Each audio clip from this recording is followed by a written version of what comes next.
Early in my career, I had the job as editor of a major hunting magazine. Most people envision that life as one of endless hunting vacations, all on the company dime, of course. And as soon as the record book trophies are on their way to the taxidermist, then you get to cash in further by writing about your adventures. If only that was the case.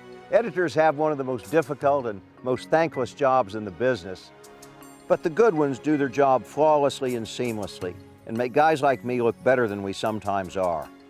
Diana Rupp is the editor-in-chief of Afield magazine, and not only is she one of my favorite editors, but favorite people as well. Diana is also a very accomplished hunter who's traveled much of the globe in search of big game adventure. Like most who've hunted there, Diana has fallen under the spell of Africa and looks forward to each chance to see a new area and experience the thrill of hunting new species. Although she's hunted and taken dangerous game, Diana thoroughly enjoys the excitement and diversity that Africa's wide variety of plains game offers to the visiting sportsman. And few destinations offer a better opportunity on a wide assortment of plains game, as does the country of Namibia, for a free-range wilderness hunt that has the feel of a safari from yesteryear. Today, join us in Namibia at the southwest corner of Africa as we open the pages of Trijicon's World of Sports Afield.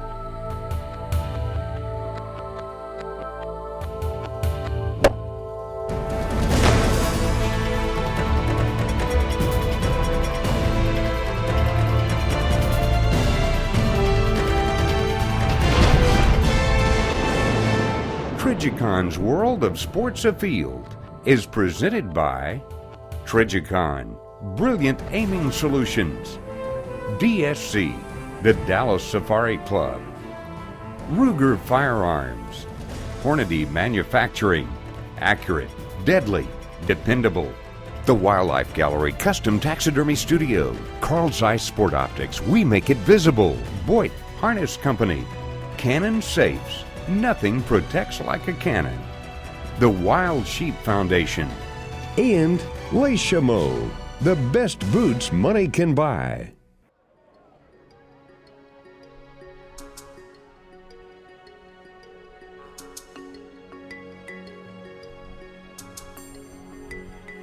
I had the pleasure to meet Diana Rupp at the Dallas Safari Club convention, and we had time to discuss the plains game hunt that she was going to be doing with us in Namibia with Omatendeka hunting safaris. After that long flight, Ace met me at the airport, and it was a short drive, about a half hour back to Omatendeka Lodge.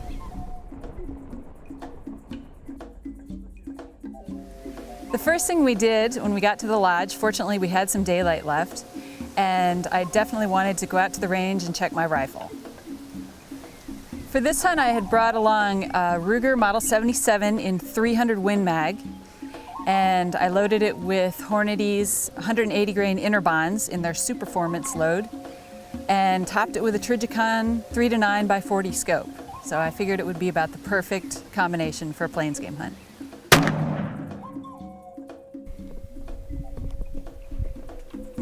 Here we go, good shot.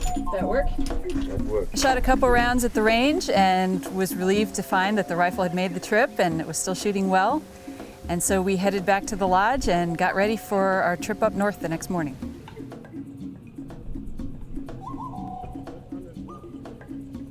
Well, it's just a little before 5 o'clock in the morning here, and we're packing up at Omatendeka Lodge, and we're heading up north to the Omatendeka concession up there, and that's our destination. That's where we're going to be hunting.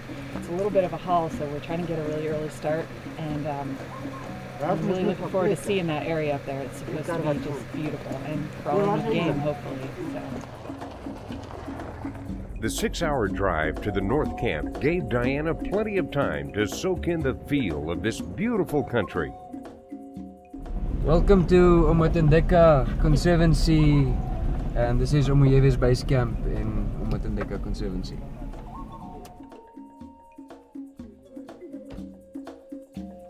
The camp was set in the middle of great game country, and Diana quickly got her gear stowed into her spacious tented accommodation that would be home for the next week. Solar lights here. Okay.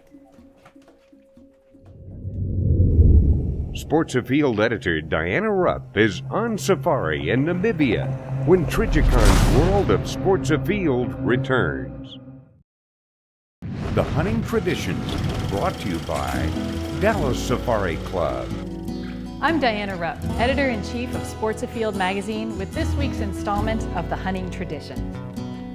Generations of hunters have been inspired to go on an African safari after reading a tale of someone else's adventures. One of the most popular and influential safari books published after World War II was Robert Rourke's Horn of the Hunter, an engaging account of his 1951 safari in East Africa with his wife, Virginia. Rourke was a popular newspaper columnist in the 1950s, so when he published his safari book, it was widely read and sparked a renewed interest in traveling to Africa. A generation later, aspiring safari hunters would find new inspiration in a book called Death in the Long Grass. Published in 1977 by Peter Hathaway Capstick, a New York stockbroker turned African professional hunter, this book was a huge success and established Capstick's reputation as a teller of hair-raising adventure stories. Although some have questioned Capstick's use of literary license in his tales, no one can deny that he was one of the genre's greatest storytellers. He spurred many people to book their own African adventures in the 70s and 80s. So which writer carries the torch for African hunting today? In my view, it is none other than our very own Craig Boddington, whose prolific output of books and articles on African hunting is unequaled. Having been on more than 80 safaris over the last 30 years, Boddington is arguably the most experienced hunter on the safari scene today. His latest collection of tales from the past 10 years of his hunts, Tracks Across Africa, is one of my favorites. You can learn more about the hunting tradition in every issue of Sports Afield magazine and at sportsafield.com.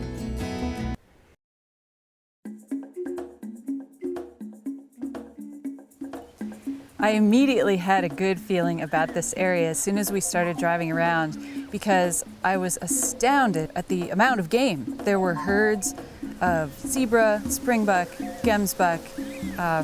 I was simply blown away.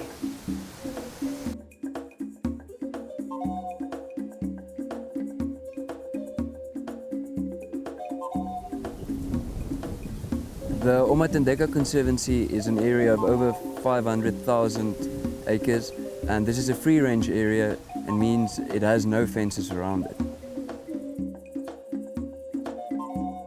Namibia is one of Africa's best destinations for a hunter interested in a quality plains game safari. Blessed with both numbers and a variety of desirable species, Namibia is known to produce some of the best springbuck heads in all of southern Africa. And no other destination in Africa can best this region for both numbers and trophy quality. When planning her safari, Diana placed a trophy springbuck ram very near the top of her trophy list. When hunting springbuck in this area, it's often difficult because there's so many springbuck in the area. But once you see a springbuck with very big horns, he just sticks out like a sore thumb among the rest. There are tremendous numbers of springbuck in this area. And not only are there large numbers, but there are some extremely large males in this area. And so Ace had made it clear to me that we're not just shooting any male springbuck, we're gonna look out for a really good one. And the opportunity is here in this particular area to really shoot a nice one.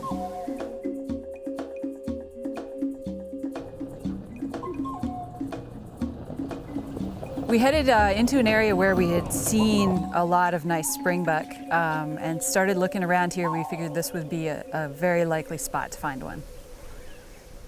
We drove onto a ridge to Glasson area and I spotted a bunch of springbuck coming up behind us. When I looked at the springbuck, I knew that this was bigger than any of the other ones we've seen before.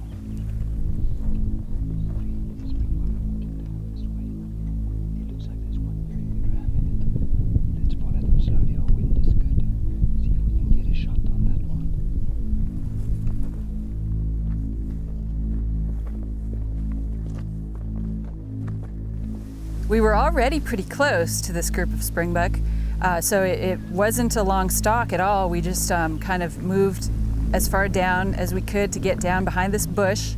Ace put up the sticks and got me ready, and sure enough, this ram stepped out. Behind the tree now. If he comes out behind the tree and he stops, you can shoot him. Ma.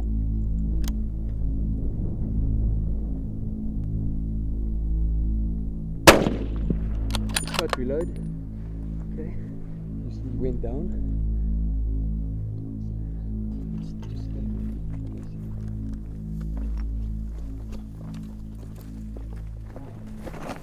Here we go.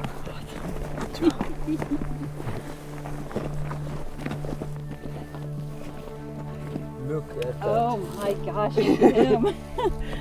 Wow.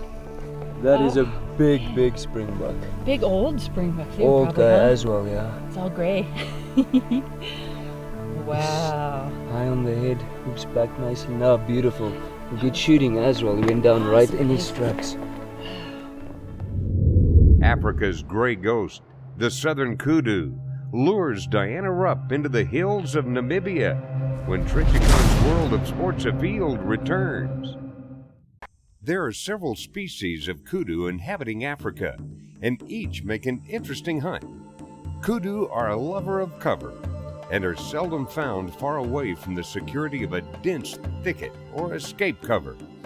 It's a rare hunter indeed that does not list the kudu as his or her primary trophy on plains game safaris. A trophy bull is a shy, retiring creature that seems to understand his value as a hunting trophy. He will often outwit, outmaneuver, and outlast your efforts to take him. But when you win, it is among Africa's most satisfying feelings of accomplishment. In a true free-range hunting situation, the four-wheel drive safari vehicle is used only to access the general area to be hunted, not as a mobile shooting platform. To the contrary, Diana and her professional hunter would count on boot leather and leg-burning hikes into the hidden valleys as a daily sacrifice in their quest to find a trophy kudu bull. These kudu of Namibia's northern mountains are perfectly suited to their hillside terrain, and the hunter who wishes to lay their hands on his beautiful spirals must be prepared to pay the price in sweat and effort. After a hard climb to a likely lookout, Diana's Zeiss binoculars would come out to do their work as the mountains and patches of bush were picked apart in an effort to find a shootable bull. As on any mountain hunt, the wind can play the role of both friend and foe. A switch in wind direction can empty a valley of game, yet it's all part of a true fair chase hunting experience. Boy, you know, kudu hunting in this area, it's not easy. It's definitely not easy. There's big mountains here, and you gotta be fit, and they're rocky. You gotta be sure-footed. Ace goes up them like he's a kudu himself, but I'm not as good at that. But we climbed a really nice mountain and looked over all kinds of country, but that kudu had given us the slip somehow. So hopefully we can find another one here this afternoon. There's a lot in the area, so I'm still hopeful. The nice thing about following these kudu is that often when you get to the area where they last crossed over, they lead you to some other kudu. So then we would sit on top of these hills and have a better look at some of the other kudu in the area as well.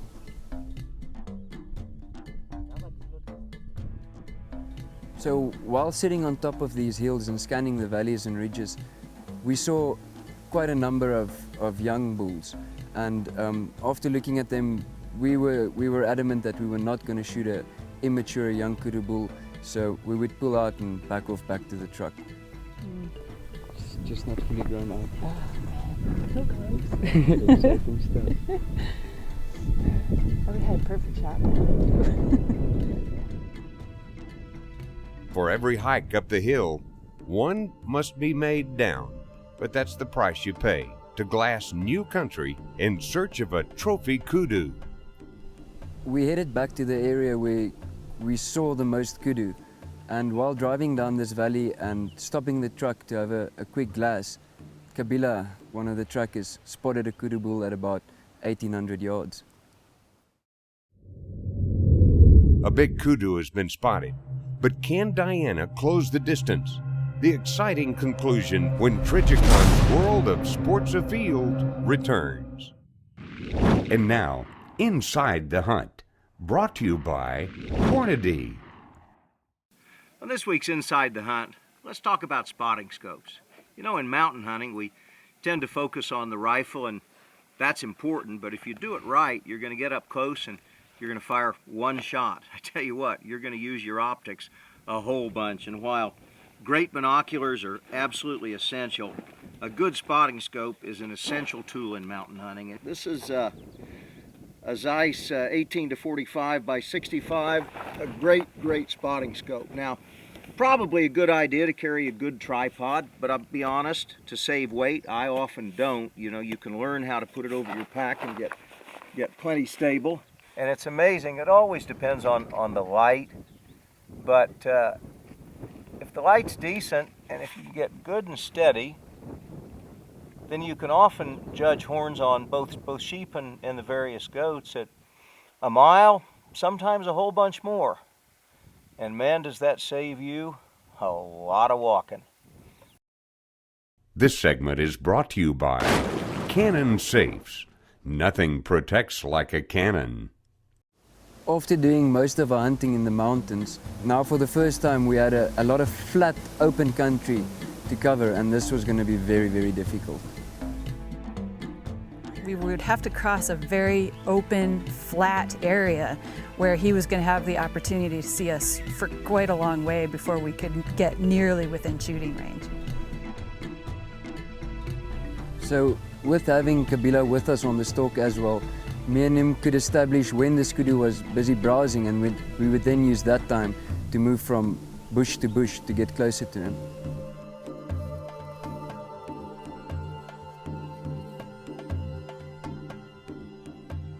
We went out across the open and we just sort of went from bush to small tree to bush to small tree, and just, you know, we'd crouch down and cross these openings as best we could and then stop and look again, and yes, he's still there. And it was just amazing, and it was heart-pounding because every time you'd think, oh, is he gone? Nope, he's not, he's still there. And we were getting closer and closer, and it was probably one of the most intense, exciting stalks I've ever done in any hunting. After some tough stalking and crawling, we got close to the Himba hut, and from this distance I could see that this was a good kudu bull, and that this was maybe the one that we were going to shoot. We were lucky with the area. There was a little gully that ran up against the ridge, and there was some thick brush growing on the sides of it, so this presented the perfect terrain to close the gap on the kudu, and we could actually get into about 230 yards from him. Getting closer, we had the opportunity to fall down the bark pot again and get Diana into a position where she could sit and shoot. Still in that same spot, just right of that dark tree. He's moving left now. He said, you know, just wait until he gives us a clear presentation, and we just waited. Ears up. Shoot him right behind the shoulder.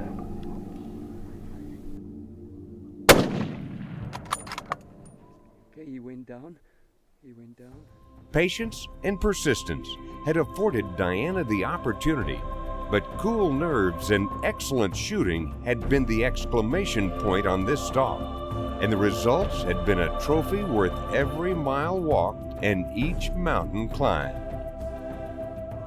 Diana, this is the third mature kudu bull we've seen in this area. The other two we just couldn't get on, and we've seen a lot of kudu, you know. I must say this kudu is a good representation of the quality of kudus in this area. I mean, this is a magnificent bull, old guy, nice deep calls and magnificent tips on him. Well, if he's representative, that means this is a really good area because he is just beautiful. I couldn't imagine a better kudu, and he's old. He's old. It's an old guy, and you know it's not easy. It's not easy to get on them, but I think at the end of the day, if you've worked hard for your kudu bull, it makes you appreciate it just so much more. So absolutely, that's what it's all about. It's the experience of hunting them and just being here, and it has been a fantastic hunt for kudu. It has been. Enjoyed every second of it. Diana, the goddess of the hunt, had every reason to be proud of her namesake. Diana Rupp had proved once again that the hunting tradition is a heritage that's available to all ages, race, and genders. All that's necessary to become a part of this honorable heritage is the desire and opportunity. Diana Rupp's Namibian safari yielded other rewards as the miles added up and the days ticked off the calendar. But no trophy was larger than the pure joy of being amongst good company in one of Africa's most beautiful and unspoiled wild places. And it is those golden memories that draw us back time and time again. Trijicon's World of Sports Afield has been brought to you by Trijicon, Brilliant Aiming Solutions, DSC, the Dallas Safari Club, Ruger Firearms, Hornady Manufacturing, accurate, deadly, dependable, the Wildlife Gallery Custom Taxidermy Studio, Zeiss Sport Optics, Boyd Harness Company, Cannon Safes, nothing protects like a cannon, the Wild Sheep Foundation, And Leishamo, the best boots money can buy.